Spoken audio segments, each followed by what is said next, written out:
아멘. 자, 오늘은 창세기 36장으로 이제 들어가는데, 지난 시간에 창세기 35장의 그 마지막 부분을 말씀을 못 나눴고 자료만 해드렸었기 때문에 다 읽었을 거라고 믿고 창세기 36장으로 바로 들어갑니다. 대부분 이제 신앙이 어린 그 신자들은 이런 족보 이야기가 나오는 장 한두 줄 읽다가 이렇게 휙하고 넘기는 경향이 참 많은 세속교회 신자들의 그 어떤 장로님한테 그런 얘기인데 아주 머리 아픈 장이 지금 나왔어요. 그럼 발음도 잘 안 되고, 더구나 여기 이름은 히브리어도 아니고 이게 전부 아람어들이기 때문에 발음이 좀 어렵죠. 아람 사람들 용어가 히브리 용어는 우리들이 많이 이렇게 그래도 접하기 때문에 그런데 아람방은 그 용어는 더 발음이 안 되죠. 그래도 자매님들이 먼저 똑바로 발음 정신 들여서 하세요. 자매님들이 한 절 읽고 형제님들이 한 절 읽고 해서 창세기 36장 일단 다 읽고 시작하겠습니다. 자, 읽습니다. 에서 에돔의, 자, 발음도 어려운 이름들 많이 읽었는데 지금 무엇 읽었는지 잘 모르겠어요. 족보 이야기라는 것이 사실은 상당히 어렵습니다. 이게 성경이라는 것은 뼈에 살이 붙여진 것이기 때문에 두 뼈대가 있고 양편에 그 다음에 이제 그 살이 이렇게 붙여져서 성경을 구성하고 있어요. 특히 이제 나는 족보 이야기가 나오면 많은 말씀을 이렇게 들려드리고 있는데 오늘 또 자료를 통해서 말씀을 살펴보겠습니다. 이 말씀을 우리가 읽을 때는 창세기 35장 23절에서 29절 사이에 나오는 야곱의 12 아들들 이야기가 앞에 이미 나왔고, 그 다음에 이어서 36장에 야곱의 육신적인 형인 에서의 족보 이야기와 에서의 처가댁인 호리족 속의 그 왕들 이야기가 이렇게 기록이 됐어요. 그러니까 이제 지금 나온 이 세 족보를 잘 생각을 하셔야 되겠어요. 야곱의 12 아들들의 족보가 앞에 있고, 그 다음에 야곱의 육신적인 형인 에서의 족보가 족장들과 그 자여손, 아들과 손자대까지 이렇게 에서 족속의 이름이 이렇게 나왔고, 그 다음에 에서의 처가 동네가 그 가나안 여자들이기 때문에 그 호리족 속 사람들의 그 왕이 자꾸 대를 잇지를 못하고 반역을 자꾸 거듭해서 엉뚱한 부족의 족장이 와서 치고 또 왕이 되고, 그 다음에 얼마 지나서는 또 다른 부족이 와서 치고 또 왕이 되고, 에돔 땅은 이렇게 주인이 자꾸 바뀐 이야기를 오늘 우리가 읽었어요. 창세기 36장을 읽으면 지금 내가 서두에 한 5분 동안에 말씀드린 이런 세 족보에 대해서 잘 먼저 파악을 하고 그 다음에 읽으면 이제 이해가 될 거예요. 말씀을 듣기가 좀 수월하죠. 이것은 창세기 시작에서 구속사의 첫사람인 아담이 그 아담의 이름대로 에돔이라고 했는데, 에돔이라는 말은 똑같이 북다, 흑사람이다, 그런 뜻인 거예요. 아담이 자식을 낳았을 때 맨 먼저 나온 자식이 카인이죠. 카인은 저주의 저주를 받은 땅으로 쫓겨나서 저주받은 땅에서 원래 살고 있던 노 땅이라고 하는, 그 저주의 저주가 임한 땅이죠. 노 땅이라고 하는 곳에 가서 거기 있는 여자들을 얻어가지고 자손을 퍼뜨렸단 말이에요. 창세기에서는 그것이 그 땅이 저주받은 땅이 노 땅이에요. 창세기 앞에 4장에서는 가인이 쫓겨난 땅이 그게 노 땅에 있었어요. 그 다음에 아브람 때에는 소돔 땅이죠. 아브람과 롯이 이렇게 헤어졌는데 롯은 물이 넉넉한 소돔 땅으로 갔다. 이렇게 했어요. 그런데 오늘 말씀에서는 에서 곧 에돔이 세일산으로 가서 거주했다. 이렇게 되어 있어요. 지금 내가 이제 세 사람을 얘기를 했어요. 가인이 쫓겨난 땅, 그 저주받은 땅이에요. 그 다음에 롯이 자기 눈에 좋은 곳을 택해서 간 땅이 그게 저주받은 땅이다. 하나님의 심판이 집행될 땅이다. 그 다음에 에서 곧 에돔이 히리 족속의 땅으로 갔어요. 원래는 이게 이제 헷 족속의 땅이었는데, 그 다음에 호리 족속이 차지하고, 그 다음에 오늘 우리가 지금 오늘 읽은 이 호리 족속 전에 헷 족속, 그 다음에 히리 족속, 그 다음에 호리 족속. 그 에돔 땅은 아주 전쟁 지역이 아주. 이제 이 세일이라는 말 자체가 사람 이름이지만 창세기 14장에서부터 나오는 말이죠. 그돌라오멜과 연합군이 소돔왕과 그 동맹군과 전쟁을 할 때 그 세일산 지역이 거기에 전쟁 지역으로 포함이 되어 있잖아요. 그런 말이 있는지도 몰라서 눈들 쳐다보니까 성경이 지금 무슨 얘기인지 모르는 것 같아요. 창세기 14장 6절 읽고 오겠습니다. 성경에서 족보를 소홀히 여기면은 그 사람은 성경을 아는 사람이 아니에요. 자기 가문, 자기 조상이 어떤 계보인지도 모르는 사람은 세상에서 사람 취급을 못 받잖아요. 똑같은 거예요. 6절이 14장 6절 호리 족속을 그 산 세일에서 쳐서 이렇게 돼 있죠. 자, 원래는 히타이트족이라고 하는 헷 족속이 그 지역을 차지하고 살고 있었어요. 그런데 호리 족속이 헷 족속을 치고서 그 부분적으로 그 땅을 차지해서 살았는데, 호리 족속을 또 오늘 자꾸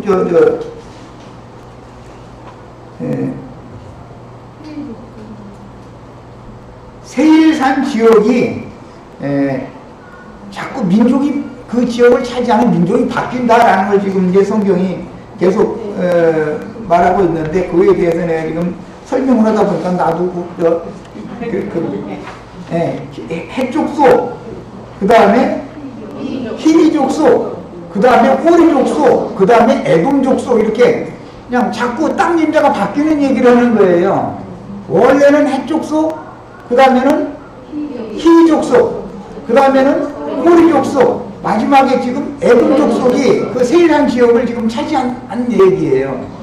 그러니까 근데 그때 당시 고대 시대에는 어떤 부족이 일어나서 어떤 부족을 가서 쳐버리는 것이죠. 치고는 남자는 다 죽여야 되는 거예요. 금방 태어난 놈이라도 그건 죽여야 돼요. 다 죽여요. 그리고는 남자를 아는 여자는 죽이고, 남자를 알지 못하는 여자는 잡아다가 종을 삼거나 자기 후처를 삼거나 이렇게 하는 그런 전쟁을 했단 말이에요. 이제 그런 역사적인 배경을 여기서는 감춰놓고 있지만, 그런 배경을 여기서는 지금 사실은 역사적으로는 배경을 말하고 있는 거예요.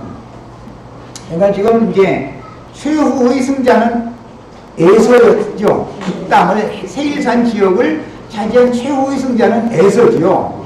그런데 이제 이 에서 족속이 오늘 그 호리 족속, 자기 처가 동네, 그 에서의 처가 가나안 여자인데 이 호리 족속 여자잖아요. 헷 족속 여자잖아요. 그런데 자기 처가를 쳐버린 거예요.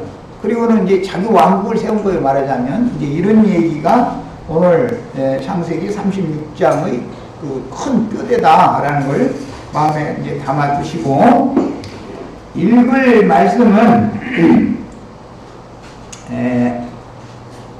36장의 8절을 줄 쳐가면서 같이 정신 들여서 읽겠습니다.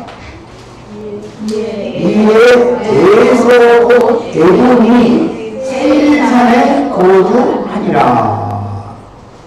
에서 에돔이 세일산에 거주하게 된 배경을 지금 말하고 있는 거예요. 그 앞에 그 아버지 이삭이 죽었기 때문에 헤브론에서 죽었죠.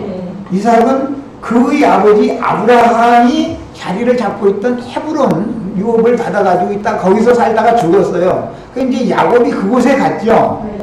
그런데 장사를 치를 때 보면 야곱이 상주가 아니죠. 29절 보면 그의 아들 에서와 야곱이 그를 장사했다. 이삭은 땅의 아버지죠. 야곱의 땅의 아버지잖아요. 야곱의 하늘 아버지는 어디에 계셔요? 베델에 계셔요. 우리는 지금 하늘 아버지를 추구하는 사람들이고, 이때 당시는 야곱이라 할지라도 땅의 그 아버지를, 땅의 아버지의 기업을, 땅의 조상의 기업을 차지하는 얘기를 한 거예요. 이것은 구약 시대를 염두에 둔 말이죠. 그러니까 우리 신약 시대는 베델에 계신 하나님, 하늘에 계신 하나님을 우리는 추구하니까 이제 신앙 노선이 사실은 달라요. 그렇지만 예표상으로 아브라함, 이삭, 야곱은 헤브론이라고 하는 곳에 그 가나안 땅에 기업을 가지고 있었기 때문에 아브라함, 이삭, 야곱이 대대로 헤브론의 기업을 정했단 말이야. 그런데 장사를 아버지 이삭의 장례를 딱 치르고 나니까 그 형인 에서는 상주 노릇을 다 하고 나니까 조상 다 치르고 나니까 난 내 동네로 가겠다 하고 다 갔다 그 말이에요. 지금 뭔 말인지 이해하시겠죠? 그러니까 원래대로 하자면 이제 그 셈족의 유래대로 하자면 아버지의 기업은 에서가 받아야 되는 것이죠. 헤브론의 기업은 그 이제 할아버지 대부터 계속 이어져온 기업이니까. 그런데 그가 장자임에도 불구하고 아버지의 기업을 에서가 차지하지를 않고 에서가 아주 난 세일산으로 가겠다고 갔다는 거예요. 자, 이제 이런 말들이 아까 내가 창세기 시작을 얘기했는데 가인이 하나님을 섬긴 제사장이죠. 아벨만 제사장이 아니에요. 그러니까 여기 아담 가인 계보로 흘러가는 에서도 이삭의 후예, 아브라함의 후예니까 제사장이죠. 이방 사람이 아니죠. 육신대로 하나님을 섬기는 제사장이다 그 말이지. 자, 그런데 가인이 저주받은 땅으로 쫓겨난 것을 역사상에 지금 재현시키고 있다 이 말이에요. 가인은 에덴이 동편인 노 땅으로 갔죠. 노 땅으로 쫓겨났죠. 그래서 노 땅 여자들과 통혼통상을 해서 거기서 애록성을 쌓고 거기서 살았단 말이에요. 가인은 그 일을 지금 반복하는 거예요. 야곱은 비록 땅의 아버지에게 상속되어졌던 상속권을 받아서 땅의 기업을 차지한 거예요. 이것은 모형이니까 그러는 거예요. 이것은 이제 영적 야곱 자손으로 하자면, 영적 아브라함 자손으로 하자면 하늘의 기업을 우리는 받는 얘기를 하는 것이지만 구약 성경이니까 당연히 땅의 아버지 집으로 간 거예요. 그래서 지난 시간에 내가 하나님의 집 거기에서 거하면서 거기에서 제단을 쌓으라고 했음에도 불구하고 자꾸 내려가고 해서 결국 땅의 아버지 집으로 내려갔다. 그러나 신약에 예수님이 오셔서는 너희는 땅의 아버지를 아버지라고 부르지 말아라. 내 아버지는 하늘에 계신 하나님 아버지다. 이렇게 말했다는 걸 중요하게 내가 강조해서 말씀을 드렸던 거예요. 그러니까 구약 시대의 후사들과 신약 시대의 후사들이 그렇게 달라지는 거예요. 그렇지만 구약 성경에서는 율법과 선지자의 때가 끝날 때까지는 이스라엘 백성들은 땅의 기업을 받는 것을 목표로 해서 신앙생활을 한 사람들이니까 육적 장자권자들은 땅의 기업을 받는 게 아니라 자기가 기업을 개척하는 거예요. 자수성가하는 것이죠, 말하자면.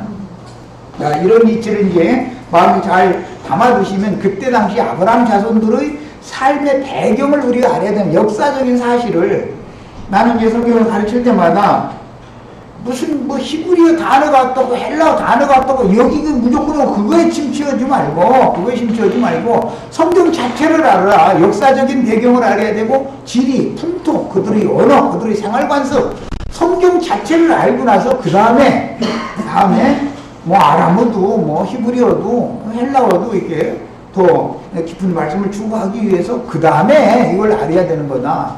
성경 자체를 몰라가면서 무슨 저 단어 사전이 없더니 이것만 자꾸 들고 나오면은 성경이 말하고자 하는 의도를 완전히 벗어나버릴 수가 있는 우려가 있고 교만해질 수가 있는 것이지. 오히려 사실은 성경에 대해서 무지해가면서 이렇게 되면 큰일 나는 거예요.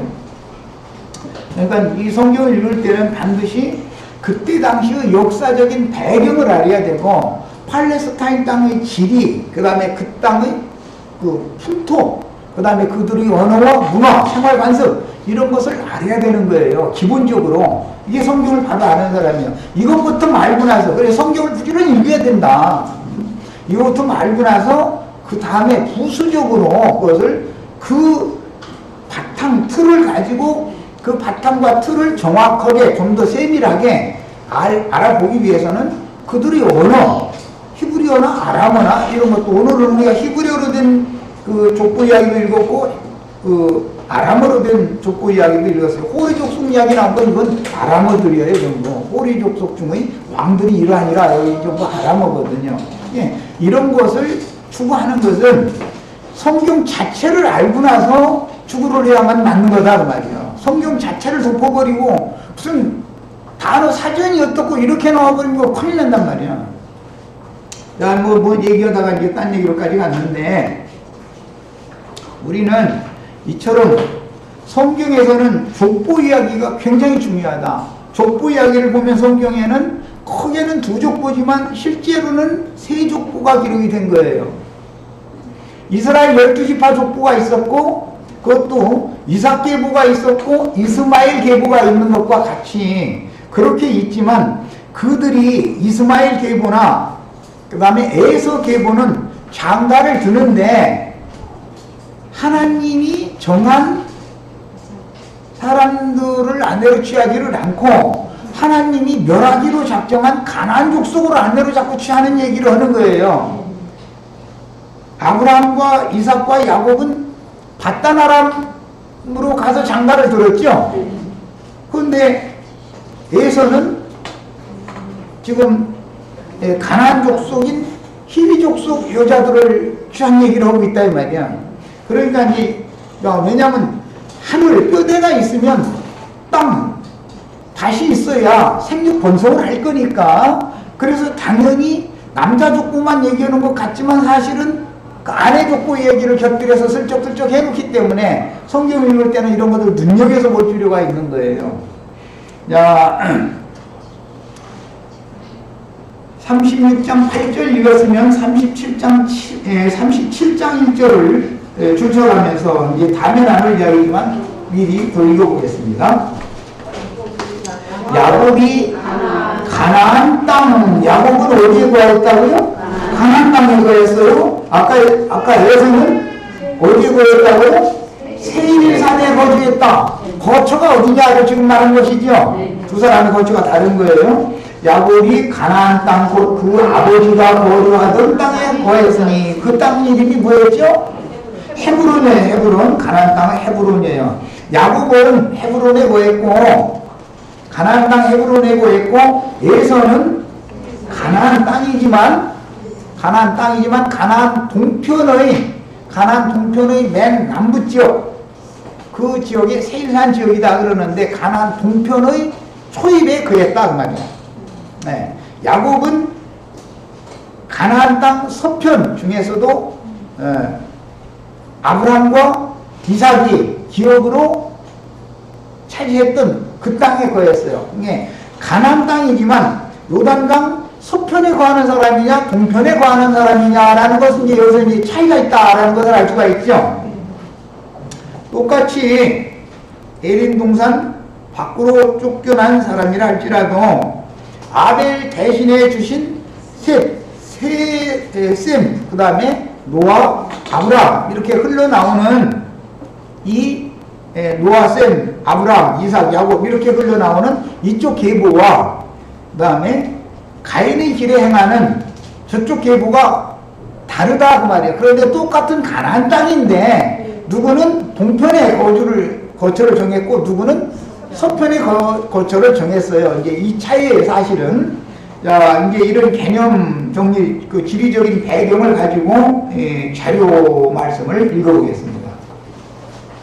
거처가 지금 야곱과 에서 형제지만 거처가 다르다라는 것을 지금 성경이 강조하고 있단 말이에요. 거처가 다를 뿐 아니라 야곱은 초가 동네를 떠나서 아내들을 시댁으로 데리고 왔고 에서는 초가살이오라 간 것이죠. 내가 가끔 그 얘기하는데 세상에서도 꽃뿌리 수두만 있으면은 초가살이를 못 한다는 거예요. 워낙에 굶어 죽게 생겼으니까 훨씬 초가살이 들어가는 거지. 그런데 초가살이 들어갔다가 초가를 완전히 멸해버리고 지 나라를 세워버린 거예요. 근데 그 호르 족속은 그 사이 잘못 떠가지고 그 족속이 나눠버린 거죠, 지금. 이렇게 된 거예요. 예, 자료를 읽어나가겠습니다. 창세기 36장은 에서 곧 야곱의 형이요 이삭의 육족 장자인 에돔의 족보에 대하여 기록하였는데 에서의 후손들로 상징되는 육체로 주님을 섬기는 땅의 장자들에 대한 족보로서 출생 순서로 보면 에서가 형이죠. 에서가 큰 자죠. 야곱이 오히려 동생이고 작은 자예요. 그러나 이제 하나님의 예언에는 리브가의 태중에서 이미 예언을 하실 때 두 국민이 태중에 있는데 복중에서부터 태중에서부터 나눌 것이다. 두 국민으로 나눠진다 그랬단 말이에요. 자, 이것이 이제 하나의 상징이죠. 쌍둥이인데 국민이 두 국민으로 두 민족으로 나눠지는 거예요. 육적인 장손 계보는 세일산 지역에 거처를 정하는데 세일산이라는 말은 나무가 많은 산지다 그런 뜻이에요. 원래 이제 에서라는 말이 그 털이 많은 사람이다라는 뜻으로서 이제 털 사람이 거처다. 이제 짐승들이 거처다. 짐승들은 산림이 우거진 나무가 많은 그런 속에서 짐승들이 살죠. 이거 이제 지리적인 배경도 잘 아셔야 되겠어요. 선지자들이 말씀 이제 예언해 보면은 산림에 거하는 자들 전부 짐승들이고 다 하나님의 백성들이 원수들이잖아요. 그 왜 그런 거예요? 산림에 거하는 건 짐승으로 보기 때문에 그렇다 이거예요. 짐승으로. 에서라는 이름은 털이 많은 사람이라는 뜻이에요. 세일이라는 말 자체도 한 면에서는 털이 많다라는 뜻이고 한 면에서는 나무, 산림이 우거진 산지지대다 이제 그런 뜻이에요. 자, 그러니까 똑같은 가나안 땅이지만 아브라함이 차지하고 있는 것은 거기는 네게부 지역이다 해서 광야, 메마른 광야 지역이지 나무가 많이 자랄 수 없는 지역이단 말이야. 나무가 많이 자란다라는 것은 광야 지역 중에서도 비를 흡수했거나 또는 오아시스가 많이 있다라는 뜻이죠. 그러니까 그래서 그쪽 지역이 전쟁 지역이다 이거예요. 살기 나쁜 땅을 어떤 부주가 와서 치고 전쟁을 일으키지는 않겠죠. 살기가 좋은 땅이니까 그 땅을 치고 빼앗는 거잖아요. 그래서 해축 속으로부터 히위 족속, 호리 족속, 에돔 족속 이렇게 계속 전쟁을 계속하고 그 에돔 땅의 왕도 대를 이어서 왕을 못하고 엉뚱한 왕이 와서 또 치고 왕이 되고 그런 얘기가 오늘 읽은 말씀이다 이 말이야. 그러니까 그 땅이 가나안 땅 중에서는 육신적으로 보면 살기가 좋은 땅이다, 살기가 나쁜 땅이다. 훨씬 살기가 좋은 땅이다 그 말이야. 문화가 발달한 곳이다 그 말이야. 문명이 거기는 철기 문명이 이미 발전이 돼 있던 때였어요. 야곱 족속은 철기 문명을 앞으로 가지려면 1000년이 지나야 돼요. 야곱 족속은 아직도 석기 시대를 알고 있는데 이 사람들은 철기 시대를 알고 있는 거예요. 그리고 이제 오늘 말씀에도 보면 왕이 계속 바뀐 이야기, 이스라엘을 다스리는 왕이 있기 전에 저 에돔 땅을 다스리던 왕 얘기가 오늘 우리가 읽었죠.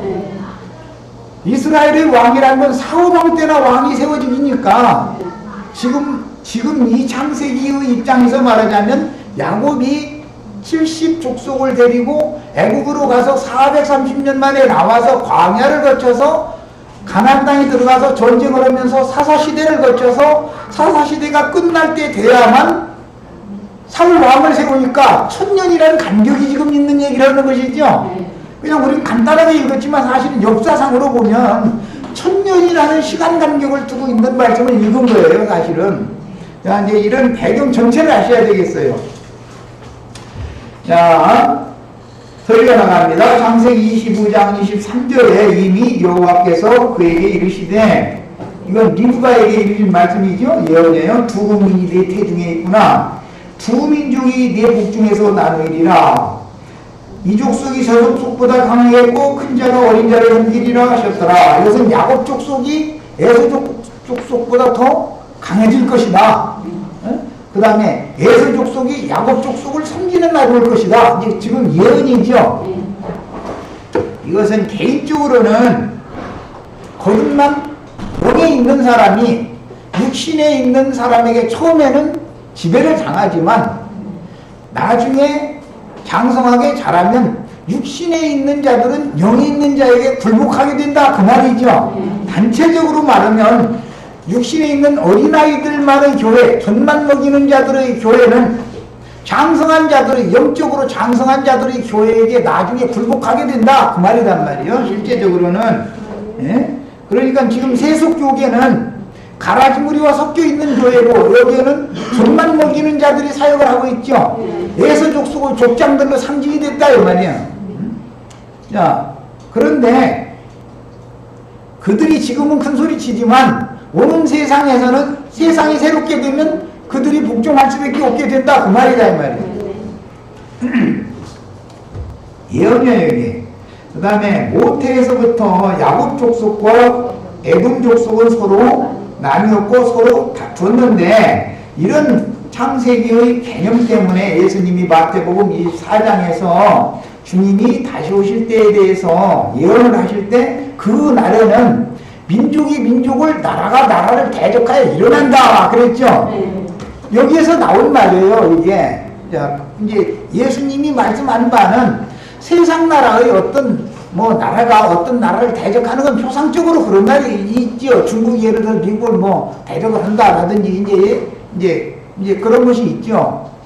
그런데 실제적으로는 영적인 나라라는 것이 믿는 성도들이, 우리는 주님의 나라지요, 지금. 믿는 성도들이 육신으로 믿는 사람들의 나라와 영으로 믿는 사람들의 나라가 다 나뉜다, 지금 그 말이다, 이 말이야. 그러니까 육신으로 믿는 사람들이 세력을 원래는 가지고 있지만 세속화되었던 교회에서 이기는 자들을 빼내가지고 성령과 신부가 오라 하는 곳으로 둘러 모아서 거기에서 하늘의 장자교회를 세우게 되면, 즉 교회가 타락했다가 교회를 회복하는 때가 반드시 오는데, 예언에 따라서 교회가 회복될 때가 되면 진리와 생명이 완전하게 회복된 교회에 대해서 진리가 혼잡하고 어린아이 젖만 먹이는 자들의 교회라는 것은 복종하고 굴복할 수밖에 없는 거다, 이것은 우리가 현상적으로 보는 눈과는 다른 거예요.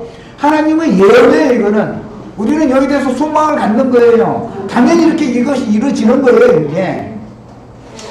교회 회복이 있지 않으면 주님의 뜻이 안 이루어지죠. 이제 사도행전 시작에 보면 주님의 나라를 회복할 때가 이때입니까? 하고 질문을 하니까 주님이 그래 이때야 라든지 그렇게 대답을 않죠. 그때가 없다 그러는 게 아니라 그때는 반드시 온다, 이게 우리가 오는데, 너희는 그냥 성령을 받고 나면 나가서 전도나 열심히 해, 그러면 그때가 반드시 올 거야, 이런 식으로 답변했단 말이야. 그럼 우리는 지금 그때를 당하고 있다는 말을 나는 지금 하는 중에, 사실은 이 말하면 또 이단 나왔구만 그러고 막 때와 시기까지 얘기한다 했는데 이렇게 하면서인데, 성령을 아는 사람이면 교회가 타락해서 세속화되어져도 오늘 희족속의 그 에돔 땅을 다스리던 왕족 얘기가 계속 나왔는데, 왕들이 그게 뭐예요? 로마교의 교황이잖아요, 교황. 교황은 자꾸 바뀌어지죠. 엉뚱한 나라 사람 투표해서 저희끼리 뽑아가지고 세우고 이렇게 해서 자꾸 배를 이어서 지금 이러잖아요. 그러다가 지금 아까 이제 천년 역사까지 얘기했는데 로마교가 천년 세월이 지나면 동로마가 이스탄불이 멸망당해 버리잖아요. 해교도들에게 멸망당하는 거예요. 그 투르키족 속에게 침공받아가지고 망해버렸죠. 그리고 나서 동로마는 그리스 정교회, 러시아 정교회 쪽으로 지금 명맥을 유지해 나가고 있으나 서로마는 계속 교황권을 계속 지금까지도 유지하고 있죠. 서로마는 이런 것도 다 상징적인 이미 창세기서부터 예언되어진 말씀이 역사상에 그대로 지금 실현이 되고 있는 거예요. 이제 이런 큰 배경을 또 깔아놓고 더 읽어나가겠습니다. 땅의 왕족들인 육신적인 장자들의 특징은 주님의 참다운 형제자매와 모친에 대한 이상이 전혀 없다. 그들의 특징은 뭐냐면 하늘에 계신 예수 그리스도의 아버지의 뜻대로 행하는 것이 뭔지를 몰라. 그러면서 그들의 입으로는 다 우리는 주님의 뜻대로 행한다고, 주님의 뜻대로 행한다고 이래요, 말로는. 그리고 그 사람들 입만 벌리면 우리는 성경 말씀대로 한다고 그래요. 그런데 성경 말씀을 반대로만 하지 아주. 그 몸이 이게 이제 비밀이지 아주. 그럼 왜 그러느냐? 이상 계시가 너무 없어서 그런다 이거예요.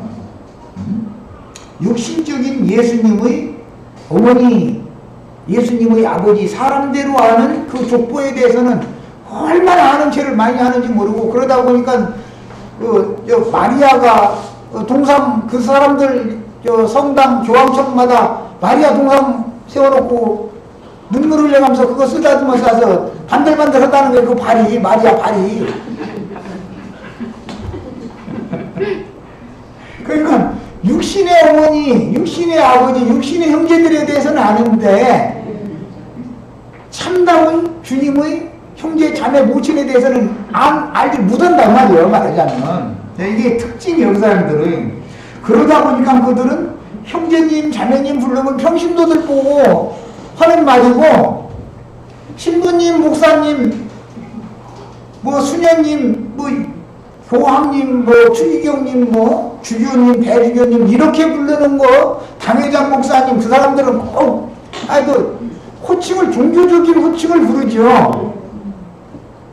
그게 특징이 아주. 그것은 그들이 그런 호칭을 사용한다는 것은 그들의 영이 그렇다 이거예요. 그들의 정신세계가 그래서 그렇게 부르는 거예요.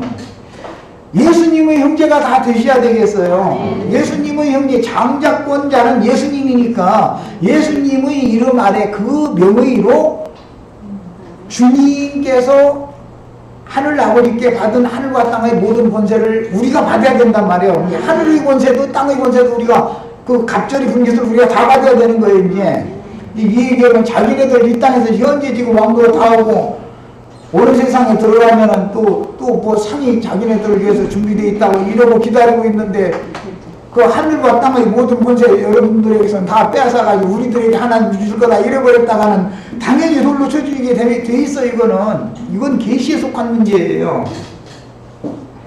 자, 그 다음에 그들의 신관은 삼위일체 신관이다. 유일신 신관이 아니다. 로마교와 개신교는 전부 삼위일체를 철석같이 믿죠. 하나님이 세 분이면서 한 분이네. 그럼 그것 좀 알아듣게 설명 좀 해주세요. 그러면 또 우라으로 뭐 딴 소리만 한 시간 해대고 하는데 무슨 소리 했네. 알아듣는 사람 하나도 없죠.